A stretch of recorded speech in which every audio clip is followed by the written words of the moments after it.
I think it's fair to say that Leica is seen more as a brand for photography than one for video.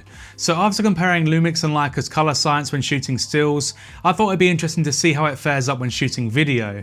I unscientifically tested the Leica SL2S and SL3's video functions and overall experience when shooting video, and then cross-compared that with my Lumix S5 IIX.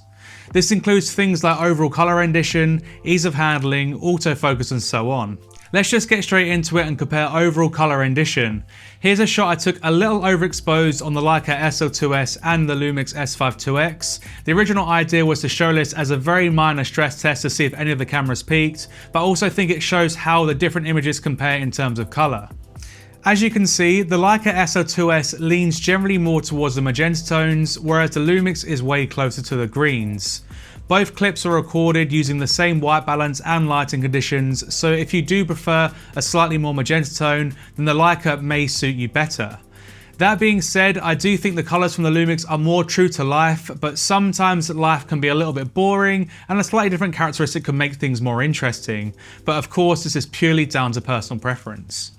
Also, as a side note, the only differences between any Leica and Lumix footage that I show in this video is the Rec. 709 conversion LUT used on each clip. So for all the Leica footage, I used the classic 709 LUT that I downloaded directly from Leica's website, and I used a neutral Vlog LUT from the Phantom Array LUT pack on the Lumix footage. That Vlog conversion LUT has been my go-to for about a year now, and I'll leave a link down below if you're interested in checking it out. I've become so accustomed to the way that Lumix does colours, and since I've been using Lumix cameras exclusively for all of my work over the last few years, naturally my bias leads more towards their palette. During these AF tests, try to also point out any differences you can see in the colours, but this time the tests were done between the Lumix S5 IIX and the brand new Leica SL3. I thought it'd only be fair to compare the latest generation autofocus from both brands, so I feel like this is more fitting. I tested the cameras with 3 different lenses from the 3 main L-mount brands. They were the Leica APO Summicron 28mm f2, the Lumix 35mm f1.8 and the Sigma 35mm f2. And as you'll start to see, the Leica's autofocus does fall quite far behind the Lumix, and that's with all 3 lenses. I did a very similar grade to both images as well, the only real difference being that conversion that I mentioned earlier. It just feels like the Leica's ability to track a moving subject while retaining focus is far worse than the Lumix. I'd also say that the Lumix generally felt more sure of itself when focusing, and the Leica definitely seems like it's thinking about it more. With all 3 lenses, the Lumix S5 IIX shows its reliability, and on the other hand, the Leica SL3 doesn't really give me too much confidence.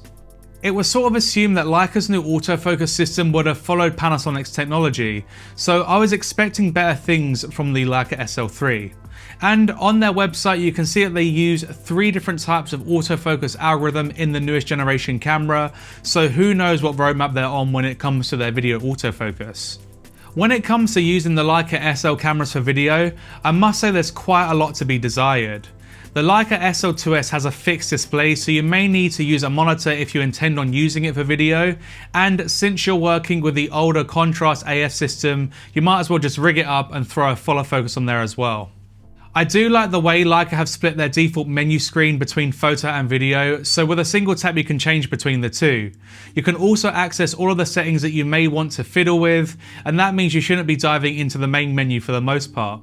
I do feel like the Leicas are slightly more effort to use for video compared to my Lumix cameras, simply because the S5 II and S5 IIX are outstanding in terms of their feature set and general handling for video shooting. Even though Leica's sleek and minimal button design is nice to use for stills, it definitely does miss for video, since I find that more buttons is better for that use case, and that's probably also why cinema cameras tend to have like 1,000 buttons all over them. The video menus are actually quite different between the Leica SL2S and SL3. It feels like Leica have almost gone down that GoPro kind of route when it comes to selecting your resolution and codec, and the annoying part about this is that you need to lock specific settings in order to find out what frame rates and data rates are actually usable in that resolution, or if you don't, then your settings will be changed to fit whatever selection you just made. I'm not really the biggest fan of this, but after dancing around with the settings for a couple of minutes, you're able to dial in a preset and then you can just choose that instead of doing this every time. And Leica gives you the option to save quite a few different video setting presets, so theoretically you should never really need to do this more than once. The Leica SL2S is a bit more humble and just shows you the available codec and resolution combos in one long list. On my S5 II and S5 IIX, I've assigned the up button on my D-pad to load up my list of most used resolution and frame rate options, so I'd still say that the Lumix does it best for me. The other really annoying thing about the SL2S is that the touchscreen doesn't work when you're in the menu, and I was really happy to see that Leica fixed that with the SL3. I mean, I don't know if it's just me, but I hate it when touchscreens are limited like this because it just seems like a waste of the tech that's literally already there. I was really happy with the image quality I got from both cameras when shooting video. The SL2S has a very nice look to it while still being very easy to grade, even though some may panic when they see the Rec 2020 L-Log color space. When I first got the SL2S, I was worried that this would change my workflow, but for those who just want to work within that regular Rec 09 color space, you can literally just drag and drop a LUT from Leica's website onto the footage. And this is what I've been doing with the classic 709 LUT, and it gives a really nice starting point in my opinion.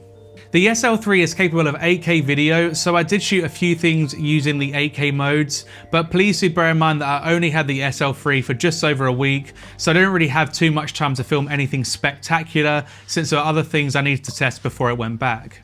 I'm really pleased with how the 8K footage plays back on my computer, and it seems to be manageable enough for those who don't have the latest and greatest machines. I'm still using the 2020 M1 Mac Mini with 16GB of unified memory, and I've had this working every single day for the last 4 years with very few issues. I'd say that if you were to own a Leica primarily for photography, but you happen to do a bit of video occasionally, then the Leica SL cameras are truly going to be excellent for you. The refinement that comes with their design and ergonomics will make photography very enjoyable, and they have superb overall image quality. They're still extremely capable video-wise with great editing codecs and lovely image quality, but as video cameras first, they're definitely not the best option out there. You should own a Leica for what the brand represents, for the longevity it will give you, and of course for the investment itself.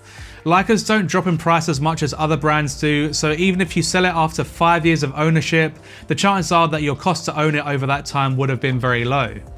Lumix is renowned for making excellent mirrorless video cameras, and this has sort of been their thing from the very start. That DNA lives within the latest S5 series cameras, and honestly I can't see them stopping anytime soon.